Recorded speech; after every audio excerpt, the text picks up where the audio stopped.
জাতীয় নাগরিক party NCP এবং এই সমমনা ৮ দলের সাথে আমরা একত্রে নির্বাচনে অংশগ্রহণ করব বলে আমরা সিদ্ধান্ত নিয়েছি। আমরা একত্রে নির্বাচনে অংশগ্রহণ করব এবং জাতীয় নাগরিক পার্টি এবং তাদের সহযোগী সংগঠন গণভোটের পক্ষে ক্যাম্পেইন করবে এবং যেখানে আমাদের প্রার্থী থাকবে না সেখানে অন্য যারা প্রার্থী থাকবেন এই সমঝোতা তাদেরকে সহায়তা করবেন, তাদের পক্ষে ক্যাম্পেইন করবেন।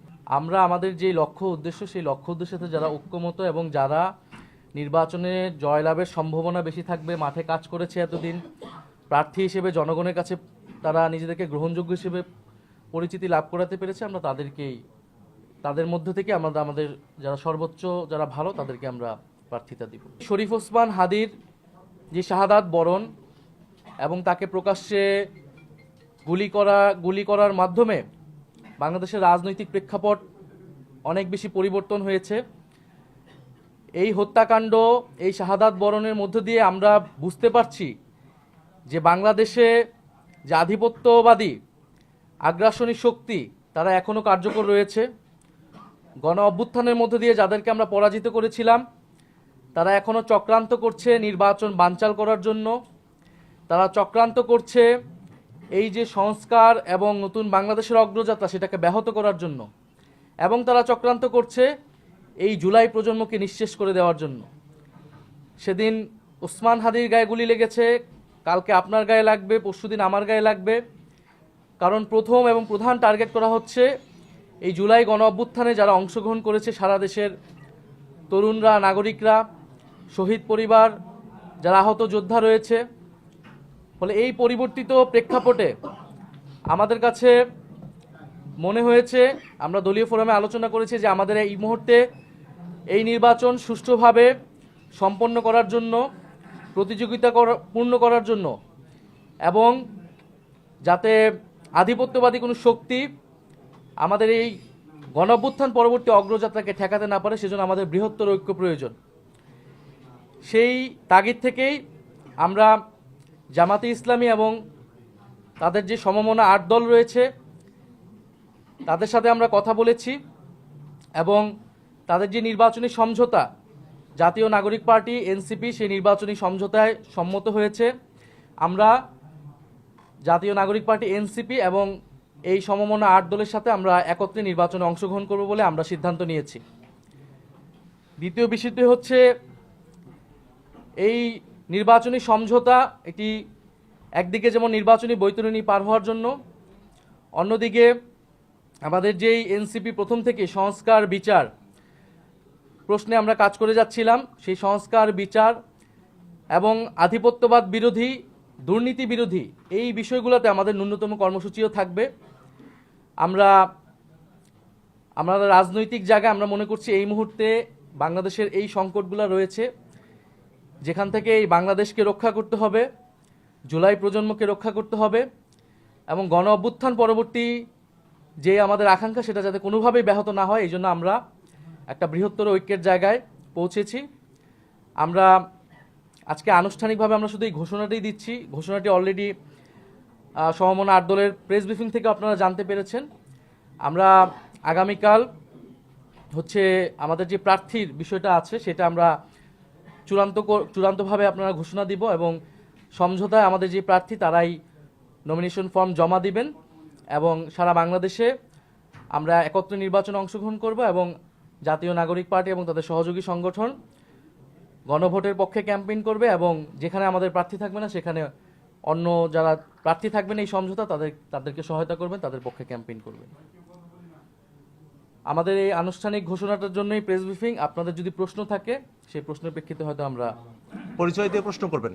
আচ্ছা, আমি জাহিদ এখন টিভিতে কাজ করি। আমার প্রশ্ন হচ্ছে যে অনেকেই আপনাদের এই সিদ্ধান্তকে আজ করতে পেরে অনেকেই মনোনয়ন প্রত্যাহার করেছে, দল ত্যাগ করেছে, কেউ কেউ হয়তো ভেটেও দিয়েছে ইন্টারনালি।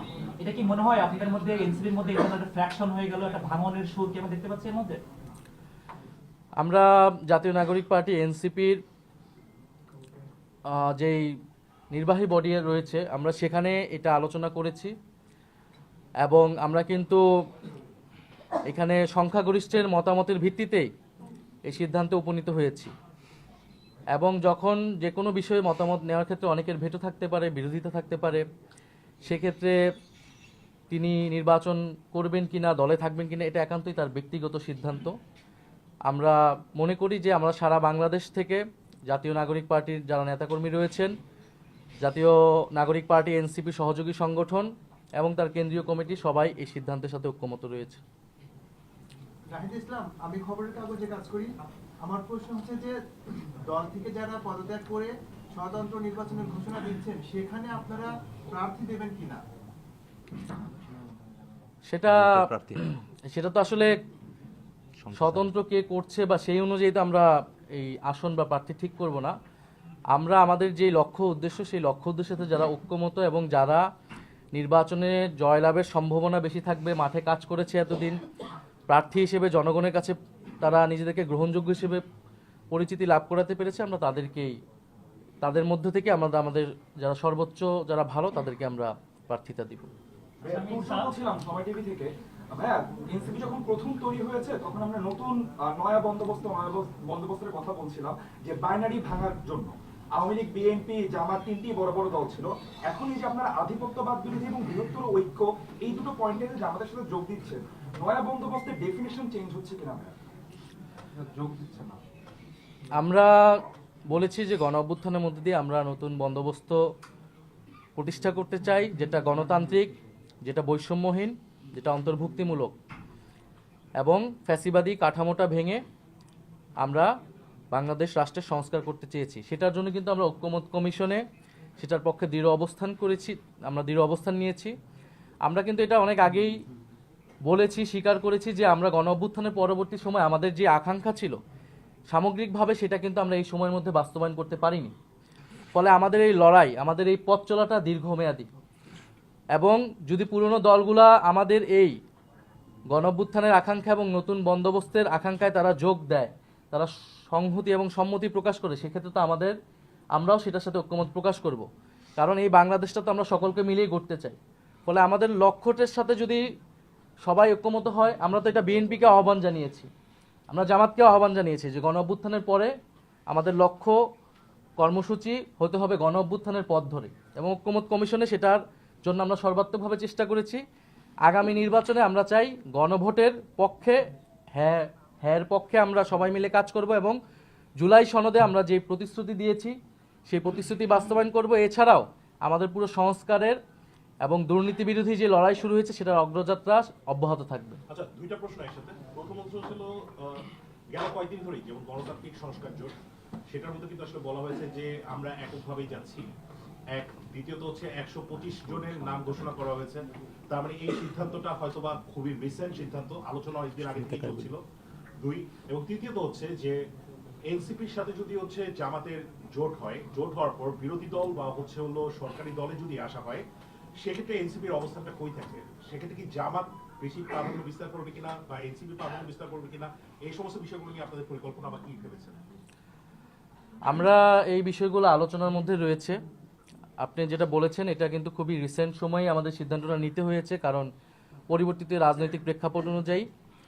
ফলে এই আলোচনাগুলো সামনে আরও আগালে আমরা তখন এই বিষয়ে আনুষ্ঠানিকভাবে বলতে পারবো। তবে এই মুহূর্তে আমরা ন্যূনতম এই জায়গায় ঐক্যমত হয়েছি যে আমরা এই যে নির্বাচনী এই বৈতরণীটা আমরা একত্রে পার হব এবং গণভোটের পক্ষে থাকব, এবং আমি যে পয়েন্টগুলো বললাম, আধিপত্যবাদ, দুর্নীতি, সংস্কার এবং বিচার অব্যাহত রাখা, এই বিষয়ে আমরা একত্রে কাজ করব।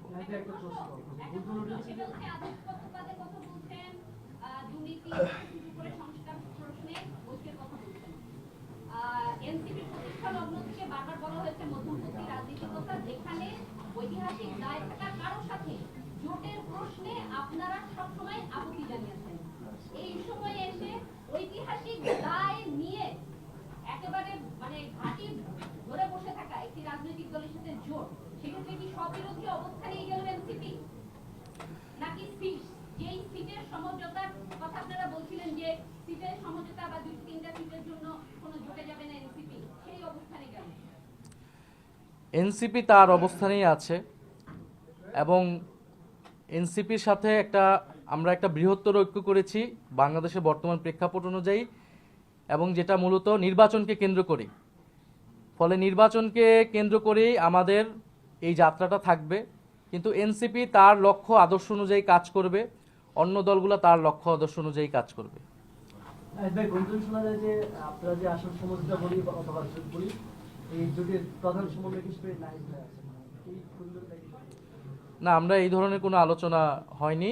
আমরা আপাতত নির্বাচনী সমঝোতা এতটুকুই ঐক্যমত হয়েছে এবং এই আলোচনাগুলো পরবর্তীতে আগাবে। জুলাই সনদের পক্ষে হ্যাঁ ভোটের পক্ষে কাজ করবেন, কিন্তু এখনো জুলাই সনদে সিগনেচার করেন না। বিষয়টা কি আমাদের কি পরিষ্কার করে বলবেন? জুলাই সনদের যেই বিষয়বস্তু ছিল সেই বিষয়বস্তুর সাথে কিন্তু আমরা পূর্ণাঙ্গভাবে ঐক্যমত পোষণ করেছি এবং সেটার পক্ষে আমরাই সবচেয়ে দৃঢ় অবস্থান সবসময় জানিয়েছি। কিন্তু আমরা সেই সময় বলেছিলাম যে জুলাই সনদ আদেশ যেটা হয়েছে সেই আদেশ ছাড়া আমরা এইটাতে স্বাক্ষর করতে পারবো না, এবং যে আদেশ হয়েছে সেই আদেশে নিয়ে কিন্তু আমাদের অনেকগুলো সমালোচনা ছিল। ফলে এখন কিন্তু জুলাই সনদে আমাদের স্বাক্ষর করা না করা এটার জন্য কোনো কিছুই আটকাবে না, কারণ আদেশ হয়েছে এবং সেটা গণভোটে যাবে। ফলে গণভোটের পক্ষে আমরা সমর্থন জানিয়েছি এবং জুলাই সনদের পক্ষে আমরা সমর্থন জানিয়েছি। আমার একটা প্রশ্ন ছিল যে আপনার গতকালকে আপনাকে কেন্দ্র করে হচ্ছে 30 জন আপনাদের কেন্দ্রীয় নেতা একটি চিঠি দিয়েছেন, তো সেই চিঠি পড়ে কি আপনারা তাদের সঙ্গে বসেছেন কিনা এবং নতুন কোনো সিদ্ধান্ত আছে কিনা বা তারা কিছু বলেছে কিনা বা তাদের বিষয়ে আপনারা কি? আমাদের এখানে যে কোনো সিদ্ধান্তের ক্ষেত্রে দ্বিমত থাকতে পারে, বিরোধিতা থাকতে পারে, সেটা তো আমি পরিষ্কার করলাম। সেক্ষেত্রে ব্যক্তি সিদ্ধান্ত নেবে, কিন্তু এটা একটা সামষ্টিক সিদ্ধান্ত এবং সংখ্যাগরিষ্ঠ তারা কিন্তু আমাদের কাছে জানিয়েছে যে তারা এটার সাথে ঐক্যমত পোষণ করছে, সম্মতি রয়েছে। যারা বিরোধিতা করছে তাদের সাথে আমরা কথা বলবো, তাদেরকে আমরা আরও বোঝানোর চেষ্টা করব। আশা করি তারা এনসিপির এই সিদ্ধান্তের সাথেই থাকবে। আমি দুটো কোশ্চেন করি। একটা হচ্ছে যে দুজন ছাত্র উপদেষ্টা যারা হচ্ছে যে এনসিপিতে আসার গুঞ্জন আছে তাদের সর্বশেষ অবস্থান কি, তারা এনসিপিতে জয়েন করছে কিনা। আর আরেকটা বিষয় হচ্ছে যে আপনাদের যে একটা জোট হয়েছিল এবি পার্টি এবং রাষ্ট্র সংস্কার আন্দোলনের সঙ্গে, ওই জোটের আসলে সর্বশেষ অবস্থান কি? আমরা যেহেতু ওই জোটের আমাদের লক্ষ্য ছিল যে আমরা এককভাবে নির্বাচন করব, যেহেতু আমরা সেটা করতে পারছি না, ফলে সেই জোটটা কাজ করতেছে না। আমরা বৃহত্তর নতুন একটা সমঝোতা গিয়েছি অন্য একটি। আর দুই ছাত্র উপদেষ্টা যারা এটা তাদের বিষয়, এই বিষয়ে আমাদের কাছে কোনো আপডেট নেই। নাহিদ ইসলাম, আমি মার্চ সেকেন্ডারি নিউজে কাজ করি। আমার প্রশ্নটি হলো জামাতের ধর্মভিত্তিক রাজনৈতিক সংগঠন আর জুলাই স্পিরিটের সাথে এই ধর্মভিত্তিক রাজনৈতিক সংগঠনের মতাদর্শগত জায়গাও পার্থক্য আছে। সেক্ষেত্রে আপনাদের একসাথে ঐক্য হলে সরকার গঠন বা বিরোধী দলে কোনো কনফ্লিক্ট অফ ইন্টারেস্টের জায়গাগুলোতে যদি মতভেদ থাকে এই জায়গাটা কিভাবে? আমি তো এটা পরিষ্কার করেছি, আমাদের ন্যূনতম কিছু বিষয়ে ঐক্যমত রয়েছে। আমরা তো এটা সামগ্রিক বিষয়ে কোনো ঐক্য বা আদর্শিক ঐক্য হয়নি, এটা একটা নির্বাচনী সমঝোতা। ন্যূনতম এই বিষয়গুলোতে আমরা ঐক্যমত পোষণ করেছি আমরা এবং একত্রে নির্বাচনী যাত্রা আমরা পার করতে